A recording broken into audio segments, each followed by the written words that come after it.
everything I had gone through, I realized that the human mind, if you can put it in a very quiet, calm place and get it to calm down and not be so spastic, that you could possibly make this work out for you. How bad are you really? So I calmed myself down and I had to make this enormous thing small.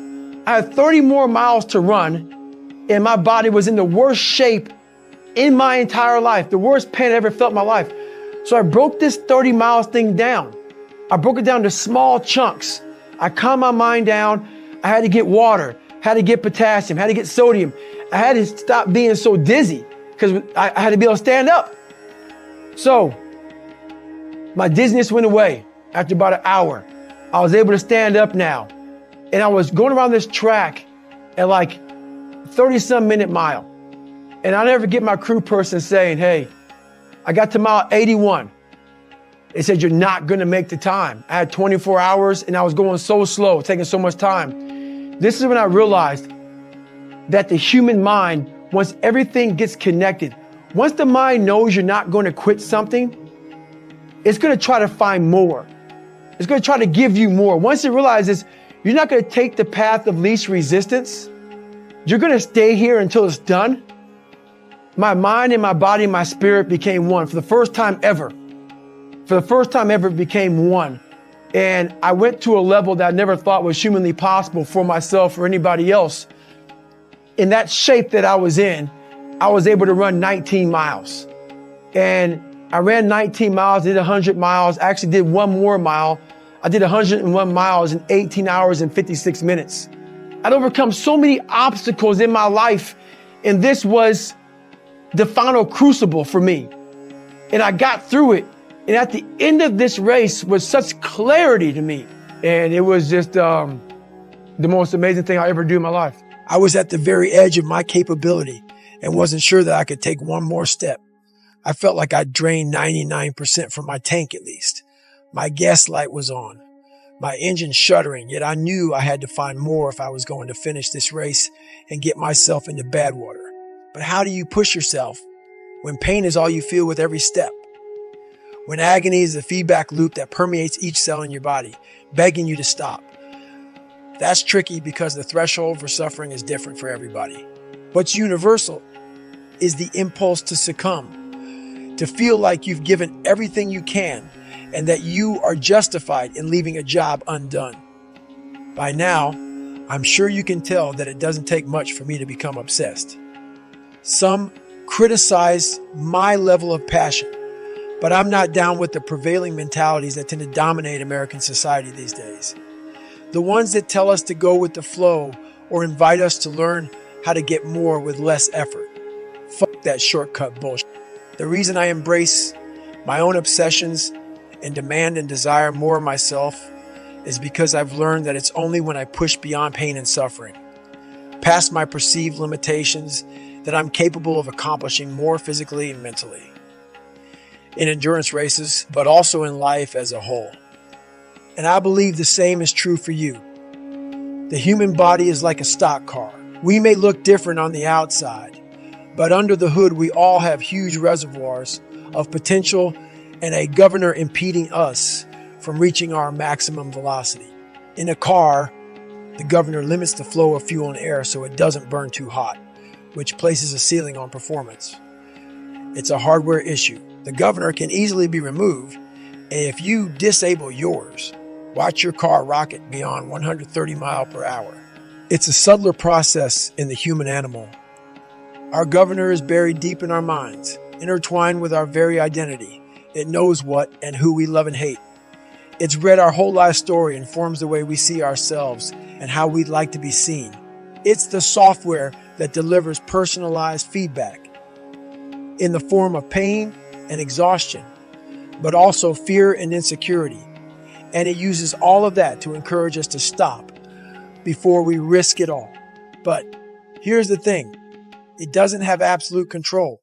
Unlike the governor in an engine, ours can't stop us unless we buy into its bullshit and agree to quit. Sadly, most of us give up when we've only given around 40% of our maximum effort.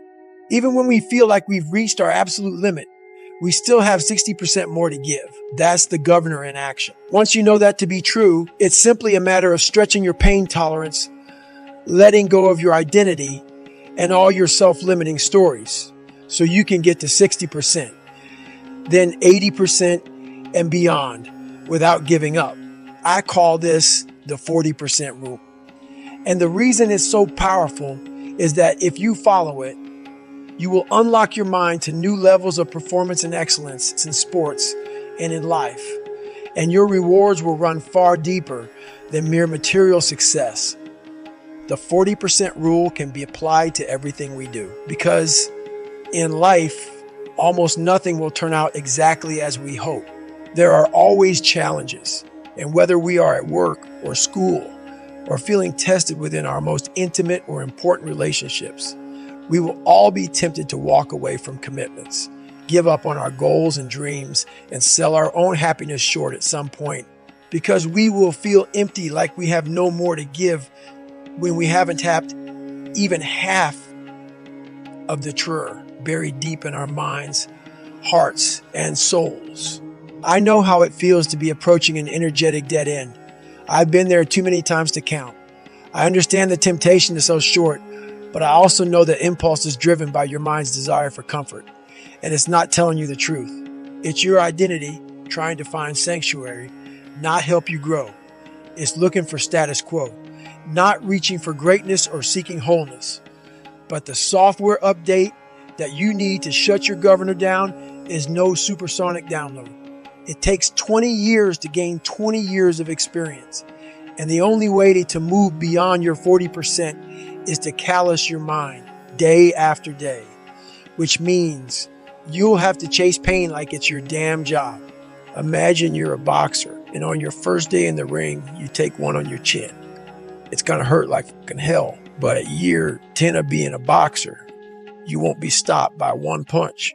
You'll be able to absorb 12 rounds of getting beat the fuck down and come back the very next day and fight again. It's not that the punch has lost power. Your opponents will be even stronger. The change has happened within your brain. You've calloused your mind. Over a period of time, your tolerance for mental and physical suffering will have expanded, because your software will have learned that you can take a hell of a lot more than one punch. And if you stay with any task that is trying to beat you down, you will reap rewards. Not a fighter. Say you like to run, but have a broken pinky toe. I'll bet if you continue running on it, pretty soon you'll be able to run on broken legs. Sounds impossible, right? I know it's true, because I've run on broken legs, and that knowledge helped me endure all manner of agonies on the ultra circuit, which has revealed a clear spring of self-confidence that I drink from whenever my tank is dry. But nobody taps their reserve 60% right away or all at once. The first step is to remember that your initial blast of pain and fatigue is your governor talking. Once you do that, you are in control of the dialogue in your mind, and you can remind yourself that you are not as drained as you think, that you haven't given it your all, not even close. Buying into that will keep you in the fight, and that's worth an extra 5%. Of course, that's easier listened than done. It wasn't easy to begin the fourth lap of the Hurt 100, because I knew how much it would hurt. And when you're feeling dead and buried, dehydrated, wrung out, and torn the fuck up at 40%, finding that extra 60% feels impossible. I didn't want my suffering to continue. Nobody does. That's why the line fatigue makes cowards of us all. It's true as shit. Mind you, I didn't know anything about the 40% rule that day. The Hurt 100 is when I first started to contemplate it, but I had hit the wall many times before, and I had learned to stay present and open-minded enough to recalibrate my goals, even at my lowest. I knew that staying in the fight is always the hardest and most rewarding first step. Of course, it's easy to be open-minded when you leave yoga class and are taking a stroll by the beach, but when you're suffering, keeping an open mind is hard work. The same is true if you are facing a daunting challenge on the job or at school. Maybe you are tackling a 100-question test and know that you bricked the first 50. At that point, it's extremely difficult to maintain the necessary discipline to force yourself to keep taking the test seriously. It's also imperative that you find it, because in every failure, there is something to be gained, even if it's only practice for the next test you'll have to take, because that next test is coming. That's a guarantee.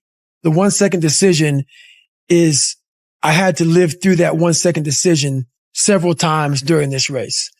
So this race took me 100 and some hours. Okay. And this is what people don't get. For you to finish that race, even though I DNF'd, I still finished in the time. So there's a lot of pride in that. So what I do in that 1 second, because we all think about quitting, it's hard. But what you have to do in that 1 second is hard to process information during pain, because that pain takes over and you can't think rationally. You're thinking about fight or flight, save yourself. That's not a rational thought. It's not a thought that's going to get you through hard times. Most people fail that 1 second. So what happens, what I do in that 1 second, and there's a bigger process to all this, but in that 1 second, I physically stayed in that water, because if I get out of the water, I quit. So I physically stay in the water, but mentally, I'm on the beach with the instructors. And the instructors, it's cold outside, so they got these parkas on. They got their cup of Joe, and they're warm because they've already been through it. So now it's your turn to go through it. So mentally, I get back with them. I'm still in the water physically, but mentally, I'm back with them. I'm chilling. I got my parka on, and now I'm thinking logically because I'm warm now. Mentally, I'm warm. I've taken that 1 second. Let's not quit yet, Goggins. Let's think about your options. Where are you going to end up if you quit this? Where are you going to go? What are you going to say to yourself? Because you know you're going to get warm. The second you get out of this water, you could take a shower and you could be warm. And in 5 days, you could be out. So I start thinking logically. I calm my brain down, because your brain just wants to get out. Ring the bell, put your helmet down, get warm, and then you're really. And these are the things you have to think about in the 1 second decision. So that's what that's all about. It's about gaining control of your mind, putting things back in the proper perspective, and then saying, I really do want to be here. And I'm going to have a bunch of these 1 seconds through this 130-hour journey. And I have to learn to control these, because if I fail one of these 1 seconds, I will not be a SEAL. I will not be a doctor. I will not be a lawyer. I will not be whatever the fuck it is. So that's how important that 1 second decision is. It's all about your mind takes control of you. You have to say, you, I run this. And that's what that's all about. We must create a system that constantly reminds us who the we are when we are at our best, because life is not going to pick us up when we fall. There will be forks in the road, knives in your fucking back, mountains to climb, and we are only capable of living up to the image we create for ourselves. Prepare yourself. We know life can be hard, and yet we feel sorry for ourselves when it isn't fair. From this point forward, accept the following as Goggins' laws of nature. You will be made fun of. You will feel insecure. You may not be the best all the time. You may be the only black, white, Asian, Latino, female, male, gay, lesbian. There will be times when you feel alone. Get over it. Our minds are fucking strong. They are our most powerful weapon, but we have stopped using them. We have access to so many more resources today than ever before, and yet we are so much less capable than those who came before us. If you want to be one of the few to defy those trends in our ever-softening society, you will have to be willing to go to war with yourself and create a whole new identity, which requires an open mind. It's funny, being open-minded is often tagged as new age or soft. F that. Being open-minded enough to find a way is old school. It's what knuckle draggers do. And that's exactly what I did. Failure is just a word. For me, failure was me having more information on how to succeed. That's all failure became to me. So I failed so much. Pull-up records, running events, had to quit this, buds, Rangers, all this crap I had to go back through. All that was, oh, I failed because of these reasons here. Go back to the drawing board, figure out the right equation, put it together, go back, fail again. Oh, but I got more information. So everything I was afraid of, I made sure to meet it right in the face and overcome it.